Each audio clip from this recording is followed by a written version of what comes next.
Bonjour et surtout bienvenue à l'émission Érable en bref. Ici Lydia Jacques. Aujourd'hui, on vous propose le bulletin de nouvelles de l'érable ainsi que deux entrevues. En premier, je rencontre Monsieur Yvon Poudrier, agent de développement de l'organisme Droit devant érable. Par la suite, je m'entretiens avec le pompier spécialiste en prévention du service de sécurité incendie régional de l'érable, soit Monsieur Jean-Marc Boucher. Dans la première entrevue, Yvon Poudrier fait un bilan de la campagne sur les différents visages de la pauvreté dans la MRC de l'érable. Il explique l'action de l'organisme Droit devant érable et annonce l'événement du mercredi 26 octobre prochain. La TVC sera d'ailleurs sur place et la prémisse intitulée Vert qui veut dire entendre, reconnaître et sensibiliser au sujet de la pauvreté dans la région. La deuxième entrevue est consacrée aux actions du service de sécurité incendie régional de l'érable en matière de prévention. Le pompier spécialiste Jean-Marc Boucher expliquera les précautions à tenir en compte dans la vie quotidienne pour éviter des accidents à l'Halloween et aussi pendant toute l'année. Voici maintenant le bulletin de nouvelles de l'érable. On vous présente deux sujets. Augmentation d'accidents routiers dans la MRC de l'érable en 2021-2022 et le spectacle musical Nuance qui aura lieu le samedi 29 octobre prochain.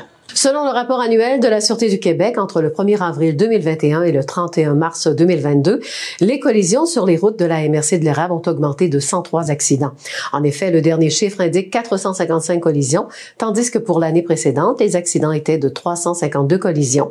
Par contre, le bilan routier s'est tout de même amélioré de 10% par rapport à la moyenne des 4 années antérieures. Dans la période du dernier rapport, 2 accidents mortels se sont produits sur la route 165. L'un s'est passé en juin 2021 du côté de Saint-Ferdinand, portant le décès d'une jeune femme de 19 ans. L'autre accident a eu lieu en octobre de la même année, dans lequel un homme de 43 ans en moto est décédé. Avec le financement du gouvernement du Québec et la MRC de l'érable, grâce à une entente de développement culturel, eh bien, le groupe Nuance présentera samedi, le 29 octobre, à 20h au Carrefour de l'érable, un spectacle. Nuance est une équipe de jeunes musiciens qui combine la musique classique avec le jazz.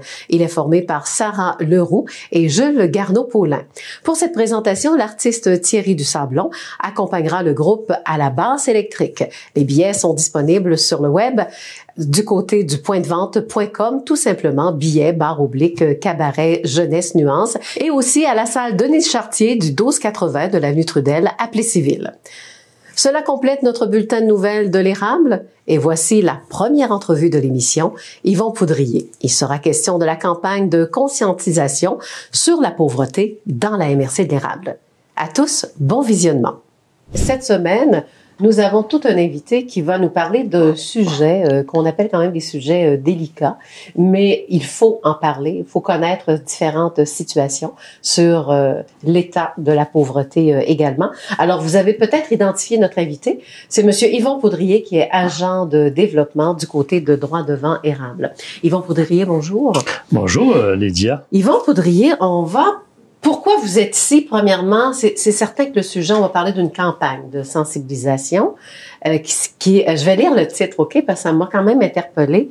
Campagne de sensibilisation vers, V-E-R-S en majuscule, de Droit devant érable. Je vous ai posé la question, comment on lit ça? Vert, en fait, c'est pour attirer l'attention auprès de la population, parce que notre thématique, c'est de démontrer différents visages de la pauvreté dans la MRC de l'érable. Avec toutes les données et les statistiques que l'on donne, qu'on apporte, sont toujours liées à la MRC de l'érable. Et vert, c'est pour être capable de mieux voir, écouter, reconnaître et sensibiliser la population à différents visages de la pauvreté. Ouais. Savez-vous, ce qui m'impressionne, c'est que là, on parle vraiment de la MRC de l'érable. Avant, on entendait parler des autres MRC qui nous entourent, limitrophes, donc à la MRC de l'érable. Mais là, ça nous rentre dedans, là. C'est chez nous. Elle existe vraiment, cette pauvreté? Oui, elle existe vraiment au point de donner des statistiques. Je peux en donner une, entre autres. Dans la MRC de l'érable, il y a 11 municipalités. Dans ces 11 municipalités-là, ça regroupe 23 500 personnes environ. Puis, on a constaté, de par le rapport de l'indice de défavorisation de la MRC de l'érable, qui date de 2019, que plus de 3 350 personnes vivent dans des secteurs défavorisés. De ce nombre-là, il y en a la moitié qui reçoivent l'aide du dernier recours, autrefois appelée l'aide sociale. Donc, ça devient majeur quand on regarde ces pourcentages-là en fonction du nombre de personnes vivant dans la MRC de l'Arabe. Oui. Comment on identifie, on sait qu'il y a de la pauvreté? C'est une bonne question, Lydia. Puis je suis content de cette invitation-là parce qu'on est à la mi-campagne, nous. Mm-hmm. Ça se termine au mois de mars l'année prochaine. Et c'est très simple. C'est en fonction du revenu, soit que la personne vive seule ou en famille. Fait que si on parle d'une personne qui vit seule, c'est 21 500. Puis si on parle d'une personne vivant avec conjoint, conjointe et 2 enfants, on parle de 36 000 pour payer ce que toi et moi on paie. L'électricité, le téléphone, l'épicerie, l'essence et j'en passe. Et voilà, c'est une façon, une des méthodes utilisées. Donc, c'est pour ça qu'on parle aussi des visages de la pauvreté. Là. Parce qu'on on peut pas les pointer du doigt. Là. Non. Telle personne est pauvre. Non, ça se voit pas. Non, puis ces personnes-là, de façon générale, sont portées avec beaucoup d'inclusion. Mais l'objectif principal de notre campagne, c'est que la population modifie son regard et sa perception envers ces personnes-là. Puis, un des meilleurs outils, je dirais, de sensibilisation, ce sont nos 4 capsules que l'on a faites. Et si tu me permets, je vais parler des 4 capsules. Oui. Il y en a 4, et ces 4 capsules-là proviennent de... On parle des capsules vidéo. Hein. Exact, capsules vidéo, tout à fait, de 3 minutes environ et demi chacune. Et chacune pas chacune des capsules, mais chacune des capsules proviennent de 15 entrevues que l'on a fait avec des personnes qui vivent en situation de pauvreté. Aucun nom ne sont mentionnés. Et Pierre-Luc Hout, le producteur, tout simplement assisté avec moi à ces 15 entrevues Zoom, 45 minutes. Toutes les questions étaient prédéterminées. Et lui, il a été alimenté par ces 15 entrevues-là au point de créer 4 capsules avec comédiens et comédiennes professionnels. OK, ce ne sont pas les vraies personnes qui sont présentes. Exact, tout à fait. Et je dirais que lorsque l'on présente notre PowerPoint de l'atelier de sensibilisation, qui dure environ 50 minutes. Les 4 capsules sont de façon occasionnelle présentées et ce qu'on nous dit, c'est très attractif et très réel. Mais là, c'est bon ce que vous dites. Ça veut dire que vous-même, parce que vous êtes quand même un agent de développement, c'est vous-même, on vous invite à venir présenter comme une forme de conférence. Là, tout à fait. Avec la présentation de ces vidéos. Là, tout à fait. En fait, c'est à l'intérieur du PowerPoint, il y a des données que l'on donne, des statistiques, et à travers les données, on visualise les capsules. Et à date, c'est des conseils municipaux, des clubs sociaux, des organismes communautaires. À date, on a 9 municipalités sur 11 de rencontrer, donc on rencontre les conseils municipaux. Oui, mais parle-moi aussi des thématiques de chaque vidéo, là. C'est différent. Là. OK, oui, il y en a une. Parce qu'on dit, Pierre-Luc prend des personnages. Le concepteur, mais effectivement. Lesquels? La première capsule, c'est la seule où on fait un avertissement parce que la dame a des propos très sexistes et assez crus. Mais c'est son histoire réelle qu'on a pu représenter par la capsule. À partir de l'âge de 2 ans jusqu'à l'âge de 15 ans, elle a été abusée par son père d'une façon excessive. Et elle parle comment il se fait qu'aujourd'hui qu'elle se retrouve dans une situation, elle est incapable. Aujourd'hui, elle est au début de la cinquantaine. Elle est incapable de s'intégrer dans la société. Elle a une image d'elle très négative. Et lorsqu'on parle d'emploi, elle se rebute bien souvent de par son état, de par son intérêt et sa capacité de fonctionner mentalement. Donc, c'est grave comme situation. Oui. Puis la plupart du temps, quand on arrête la capsule, on laisse 30 secondes pour que les gens puissent respirer parce que c'est assez direct, merci. Les 3 autres capsules, c'est plutôt des situations, je dirais pas normales parce qu'il n'y a rien de normal là-dedans. Mais c'est réel, faut en parler. Mais c'est réel, effectivement. Et la deuxième, c'est un homme qui vit bien avec sa famille.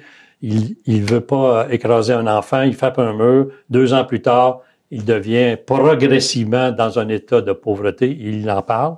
La troisième, c'est une jeune femme qui travaille, qui a une sucrerie, qui a un restaurant, puis un autre emploi. Et à un moment donné, la COVID fait en sorte que son restaurant ferme. La sucrerie, ça a été un printemps tout à fait néfaste. Et elle se retrouve dans la pauvreté. Et là, elle a besoin d'aide. La communauté lui vient en aide. Et la dernière, c'est intéressant parce que c'est une femme du haut de ses 17 ans, devient enceinte lors d'un party très arrosé. Mm-hmm. Elle veut faire l'université, elle peut pas, et pendant 2 ans, elle est dans la misère. Elle reprend courage et elle finit par reprendre ses études. Puis aujourd'hui, mère de 4 enfants, quarantaine avancée, grand-maman, et là, elle redonne à la société. Elle est dans plusieurs organismes communautaires. Mais elle a vécu les préjugés. pauvreté, parce qu'elle était... On fait face aux préjugés. Tout à fait. C'est ce qui est le plus difficile à vivre, nonobstant leur situation d'ordre financière, parce que, faut dire une chose, la pauvreté ou l'indice n'est pas toujours lié ou majoritairement à l'aspect financier. Il y a des gens qui sont aveugles, il y a des gens qui ont des problèmes mentaux, il y a des gens qui ont une capacité de se déplacer, mobilité réduite. Il y en a des sortes de situations. Des handicaps lourds, ça existe. Effectivement. Donc, ça joint à cela bien souvent. Comme il n'y a pas longtemps, j'ai parlé au directeur général de l'Association des personnes handicapées de l'Érable. Et pour lui, 80% des personnes qui utilisent ces services sont en situation de pauvreté. Mais c'est ça que je disais aussi, là, nos organismes communautaires sont au courant de la pauvreté la plupart oui, du temps. Lydia, puis je suis content que tu m'amènes sur ce sujet-là parce que le problème numéro 1 qui existe, j'étais encore aujourd'hui dans un autre organisme, j'ai fait une présentation, c'est que la plupart des gens ne connaissent pas les 39 organismes de la Corporation de développement communautaire de l'Érable. Il y en a presque une quarantaine, on s'en vient au chiffre 40. Tout à fait. Et c'est malheureux parce que il y a bien des supports qui pourraient leur être accordés à ces gens-là.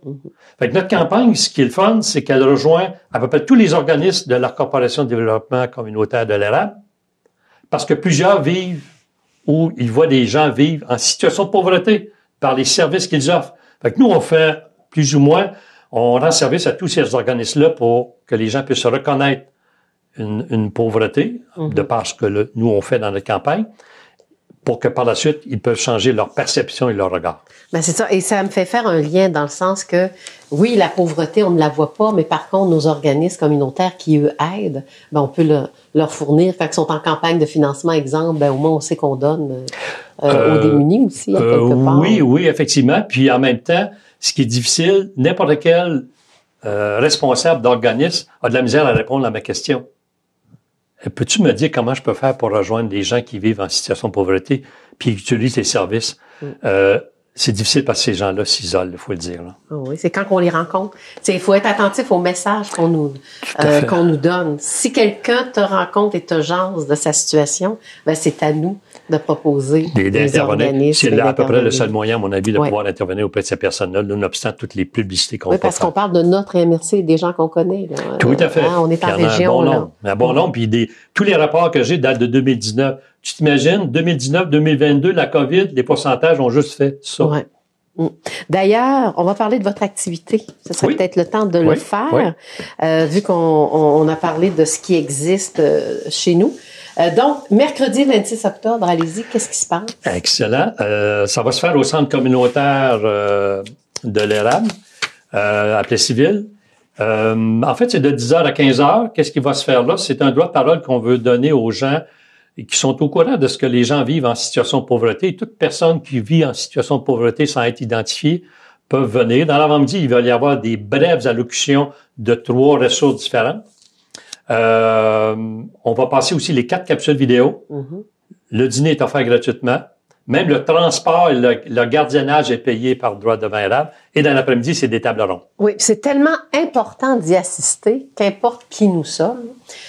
Parce que ça, là, vous allez faire comme... C'est presque un sondage que vous faites en présentiel. Oui. Et ça, il va y avoir un rapport là-dessus que vous allez présenter à nos décideurs. Tout à fait. C'est important. Là, on appelle ça maintenant tout ce qui est circulaire. Là. Tout à fait. Je fais de quoi, mais ça va servir à autre chose. En mars 2023, lorsque mon mandat sera terminé, c'est clair que dans mon mandat, c'est de soumettre un rapport assez détaillé de toutes les rencontres qui vont avoir lieu, de soumettre par la suite des propositions qu'on va avoir entendues pour les remettre aux décideurs politiques et organismes communautaires. Voilà. Qui, eux, vont sûrement en faire quelque chose parce qu'on le sent là qu'il y a un mouvement qui se passe actuellement pour qu'on reconnaisse enfin nos organismes communautaires dans la MRC de l'Érable, entre autres. Yvon Poudrier, ben merci beaucoup. C'est déjà tout le temps que nous avions ensemble. Mais c'est un sujet... qu'on peut encore élaborer. Merci Lydia. Et toute personne intéressée peut appeler à Droit devant Érable 819-362-0066. Alors, mesdames, messieurs, on s'entretient avec M. Yvon Poudrier, donc agent de développement de Droit devant Érable. À l'émission Érable en bref, oui, vous le savez, le temps froid arrive à grands pas. On a recommencé à chauffer et on va revenir un peu sur cette semaine des incendies qui s'est déroulée du 8 au 15 octobre dernier. Pour ce faire, eh bien, on reçoit du ciré. Alors, notre invité, c'est Monsieur Jean-Marc Boucher, qui est d'ailleurs préventionniste. Bonjour. Bonjour. Alors, bien heureuse de vous recevoir parce que c'est toujours important de revenir sur une semaine des incendies. Pour quelle raison? Conscientiser? Conscientiser et surtout rappeler certains messages, éduquer le public. La semaine de prévention des incendies n'est pas là pour rien. Elle est là pour les bonnes raisons. Les gens oublient souvent les principes de base puis la sécurité. Bien souvent, on le voit plus. On a tout le temps la face dedans. Fait que ça peut être plus difficile des fois là, d'avoir une petite routine. Ouais, hein, ouais. C'est ça, hein? Parce qu'on va y aller aussi avec, quand vous dites des principes de base, qu'est-ce qu'on devrait savoir? Et probablement les professeurs enseignent ça aussi à nos jeunes, là.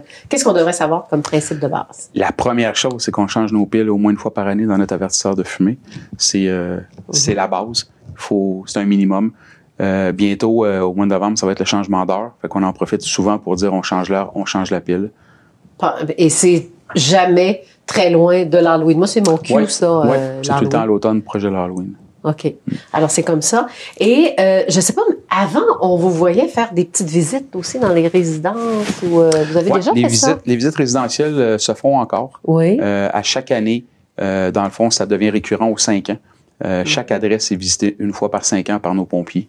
On va justement voir si les avertisseurs de fumée sont fonctionnels. On rappelle les principes de base de sécurité, quoi faire en cas d'alarme incendie dans la maison, comment évacuer. On parle du point de rassemblement avec les enfants, un endroit sécuritaire où tout le monde peut se rejoindre. On fait des vérifications au niveau souvent des panneaux électriques pour être sûr qu'il n'y ait pas de surcharge ou d'encombrement devant les panneaux. Fait que c'est beaucoup de conseils de sécurité aussi. Plusieurs personnes ont des extincteurs à la maison. C'est pas obligatoire dans tous les règlements municipaux d'avoir un extincteur, mais souvent on va leur donner des conseils sur le manipulement de ces outils-là, si on a besoin de les utiliser là. Oui, c'est très important parce qu'on posera la question, est-ce que tout le monde est capable d'utiliser un extincteur? Exactement, c'est souvent ce que je fais. Dans nos lieux de travail, il y en a partout, pratiquement tout le temps. Puis la plupart des gens s'en sont jamais servis, ne savent pas comment ça marche. OK. Je sais que ça doit bien assommer quelqu'un qui rentre chez vous sans être invité. À part de ça, je vois pas l'utilité, mais là, ça va prendre certaines pratiques, mais je suis pas la seule dans cette situation-là. Non, il y en a beaucoup qui savent pas comment s'en servir. Voilà. Alors, donc, moi, c'est drôle parce qu'habituellement, dans une semaine des incendies, on voyait toujours comme des activités qui étaient organisées par les différents services de pompiers. Hein? Oui, il y a des portes ouvertes. Et ça s'est pas fait cette année, là. Ben, cette année, nous, au CIRé, on n'en a pas fait de porte ouverte. Il y a quelques années, on avait fait un gros événement qui s'appelait la Grande Tournée du CIRé. Les portes ouvertes, là, vu la COVID, c'est devenu un peu compliqué. C'était beaucoup d'organisation. Les services incendies ont commencé à en refaire un peu l'an passé. Cette année, il y en a eu un peu plus. Nous, c'était une question de temps aussi là, qui nous a manqué pour organiser tout ça. Mais la Grande Tournée du CIRé, je peux annoncer qu'elle revient officiellement l'an prochain. À partir de janvier, on a déjà un comité qui est formé. Oui. On va travailler sur ce projet-là. En gros, c'est qu'au lieu de faire des portes ouvertes dans les casernes, de se promener, simplement, caserne par caserne, ce qu'on a fait, c'est qu'on a créé un genre de réseau. De circuit? De circuit entre les casernes, exactement. Puis, il y a des démonstrations dans chacune des casernes, des spécialités qu'on peut appliquer. Là, exemple, le sauvetage hors route, le sauvetage sur glace qui se fait à la caserne 13 de Saint-Ferdinand. Sauvetage hors route, c'est la caserne 45, là, ici, à Plessis-Ville. Mais pas par un autobus organisé, là. Quand on a fait la première tournée, c'était avec, on avait eu une forme de commandite là, de la MRC, là, avec les autobus de la MRC. Fait que les gens pouvaient réserver une place, c'était totalement gratuit. On avait organisé des dîners hot dog aussi, faits par nos pompiers, là. Puis tous les fonds ramassés pour ce dîner-là ont été remis au Marathon de l'Espoir. OK, donc ça a fait un succès. Ça avait bien été, oui. Ça avait très bien été. Bon. Eh bien, qu'est-ce que vous nous conseillez là pour la semaine de la prévention est réglée, mais par contre, là, on vient d'écouter l'émission, on se dit, mon dos, je vais aller vérifier mes piles, hein, c'est ça que j'ai appris. Ouais. Après ça, l'extincteur, ben, si je sais pas comment ça fonctionne, appelle un ami pompier. Oui, vous pouvez appeler les services de prévention incendie là, dans votre municipalité. Pour la plupart des municipalités de la MRC, ils vont communiquer avec moi là, à la MRC. Sinon, il y a le préventionniste aussi à la ville de Plessisville.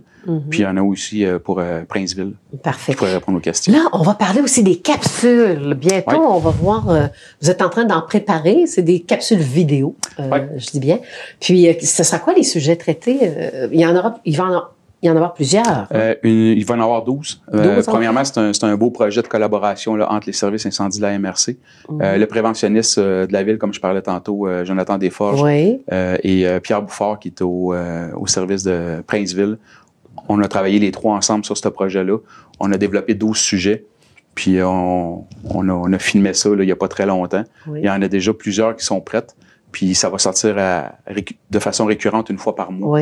Les sujets qu'on a abordés, on a parlé du monoxyde de carbone. On va expliquer aux gens un peu c'était quoi, parce qu'il y a une grosse différence entre le monoxyde de carbone et juste la fumée d'incendie. Dans nos maisons, on a tous des détecteurs de fumée qui, en passant, est aussi une capsule qu'on a abordée. Mais un détecteur de monoxyde de carbone, c'est complètement autre chose. Fait que c'est un peu ce qu'on explique dans ces capsules-là. Tout le monde a ça à la maison? Non, habituellement, c'est pas partout. Les règlements au niveau des installations de construction, les constructions neuves, tout ça, ça a changé un peu. Maintenant, ce sont des avertisseurs de fumée combinés monoxyde de carbone qui installent. Mais le monoxyde de carbone va surtout être recommandé et obligatoire pour les gens qui ont des poêles à bois, des fournaises à l'huile, on met ça au gaz. sous-sol, hein? Moi, je les mets au sous-sol. Au sous-sol ou à l'étage. Habituellement, c'est à peu près un par étage. Un peu comme les avertisseurs de fumée, là, c'est un minimum à avoir. Là. OK. Parce que on peut perdre connaissance, là. Ça va assez vite, là. Oui, le monoxyde de carbone, on le sent pas, il est incolore, il est inodore. Dans le milieu, on l'appelle souvent le tueur fantôme, le tueur silencieux. On en respire, on s'intoxique, puis souvent, les symptômes ressemblent beaucoup à une indigestion. Fait que souvent, notre premier réflexe, quand on ne file pas de cette façon-là, on va s'attendre un peu. C'est la pire chose à faire. Là. OK. Et d'autres sujets de capsules? On parle du chauffage au bois, qui est un peu en lien aussi avec ça. Le ramonage des cheminées, un autre sujet qu'on a abordé. On parle de outdooring. Tout ce qui se trouve à être ceux qui se font des petites terrasses extérieures bien aménagées, presque comme des salons extérieurs. Bon, mais ça, on en parle un peu parce que souvent, il y a beaucoup de branchements électriques. Il va y avoir des arrangements avec du paillis de cèdre. Les articles de fumeurs peuvent être dangereux dans ces arrangements-là. Un paillis de cèdre, ça t'allume un incendie assez rapidement. Puis ça fait le tour de la maison. Oui, exact. C'est un des sujets qu'on a abordé aussi. On parle aussi des plans d'évacuation à faire à la maison avec nos enfants, du point de rassemblement. C'est les sujets qu'on aborde. Bientôt, les décorations de Noël vont être un sujet aussi là, abordé dans ces capsules-là. Parfait. Et c'est donc c'est très informatif. Oui. Voilà. Et là, ce qui est informatif, en tout cas pour les enfants, c'est la fête de l'Halloween. On peut pas se quitter, on peut pas terminer l'émission sans en parler. Est-ce qu'il y aura comme les autres années, par exemple, le service le ciré qui va se promener, là, donner des bonbons. Je ne sais pas comment ça va se passer. Habituellement, pour nous, c'est un classique aussi, là, la fête des enfants, la fête de l'Halloween. Vous allez probablement voir les camions dans les rues, là, dans les endroits les plus achalandés. C'est plutôt pour faire de la sécurité. Habituellement, on est assez du genre à donner des bonbons aussi, fait qu'on invite les enfants à venir nous voir. Ce qui est vous allez important, vous promener dans les écoles aussi avant, je pense, pour donner de l'information là-dessus? Les écoles, c'est déjà fait. Ça, c'est déjà fait, oui. Ça, c'est déjà fait. Puis qu'est-ce que vous avez dit aux jeunes? Ben moi, les visites que je fais dans les écoles, on parle pas vraiment d'Halloween. C'est vraiment plus les bons comportements à avoir en cas d'incendie ou quand on entend l'avertisseur de fumée. OK. Est-ce que les jeunes sont réceptifs? Ils sont très réceptifs. Oui. Très réceptifs, puis pour pas faire un mauvais jeu de mots, ils sont très allumés. Oui. Moi, je les rencontre à partir de la maternelle. Ça fait 6 ans que je fais ça. Fait que j'ai rencontré des jeunes en 6e année en carrière que je voyais depuis la maternelle. Puis je dirais qu'à partir de la 3e année, facilement, je parle presque plus quand je vais en classe. Je leur pose 2-3 questions, les mains se lèvent, ils savent exactement c'est quoi les bons comportements, ils me les disent, ils s'en souviennent. Fait que c'est des petites éponges à cet âge-là. C'est facile. Puis juste avant de terminer, au niveau des incendies, là, est-ce qu'on en a beaucoup ou c'est comme raisonnable ou c'est trop? Comment vous évaluez ça? C'est toujours trop. Pareil qu'il n'y en aura pas beaucoup, c'est toujours trop. Mais ça a beaucoup diminué depuis quelques années. Là, les statistiques par cœur, je les ai pas. Ça change d'une année à l'autre. Ça a beaucoup diminué grâce justement à la prévention. La prévention, c'est pas quelque chose qu'on pouvait quantifier il y a plusieurs années quand ils ont mis ça en place. Il y en a qui trouvaient que ça coûtait cher puis ils comprenaient pas trop. Mais aujourd'hui, on voit la différence. Le nombre d'appels a beaucoup diminué. Le nombre d'interventions aussi a diminué par rapport à ça. Les gens sont beaucoup plus conscientisés. les visites qu'on fait au niveau résidentiel a fait une grosse part du travail aussi, là. Eh bien, là-dessus, ça complète déjà notre émission. Donc, on en profite. Hein? Vous pouvez regarder la caméra qui est ici. Oui. Puis y aller avec des petits conseils d'Halloween là, pour les jeunes qui vous écoutent. Et qui vont... Une chose qui est importante, on n'oublie pas les costumes le moins amples possible quand on se déplace dans les rues. Ce qui est encore mieux qu'un masque, c'est les maquillages. Ça vient libérer notre vision. Puis un conseil aussi pour les parents qui suivent leurs enfants avec les voitures. Soyez encore plus prudents, ayez des yeux tout le tour de la tête cette soirée-là. Les petites sorcières, les zombies sortent d'un peu partout sans qu'on s'en attende. Fait que c'est raison de plus pour être encore plus prudent. Voilà. Alors donc, merci beaucoup de votre visite ici même sur nos ondes. Alors, si vous avez aimé notre invité, les jeunes, eh bien, costumez-vous en pompier. Ça, c'est valide. Hein? C'est encore bon. Alors, on se dit à la prochaine. Au revoir. Au revoir. Alors, c'était M. Jean-Marc Boucher, donc préventionniste du côté du Ciré.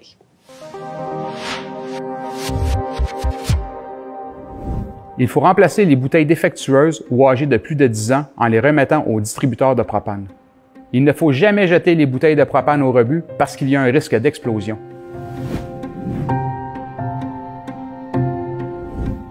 Gardez la bouteille debout, la valve bien fermée. Gardez une fenêtre ouverte ou le coffre entrouvert. S'assurer que la bouteille est munie d'un bouchon d'étanchéité. Ces petits gestes simples peuvent éviter le pire. Pensez-y lors du transport de vos bouteilles. Nous avons réalisé un bilan de l'actualité locale et régionale. Maintenant, nous nous approchons de la conclusion de notre émission Érable en bref. Si vous voulez rester informé, nous vous recommandons nos 2 éditions de l'Érable en bref de la semaine prochaine, ainsi que l'Érable approfondi. Et on se revoit bientôt sur nos ondes. Là-dessus, bonne semaine.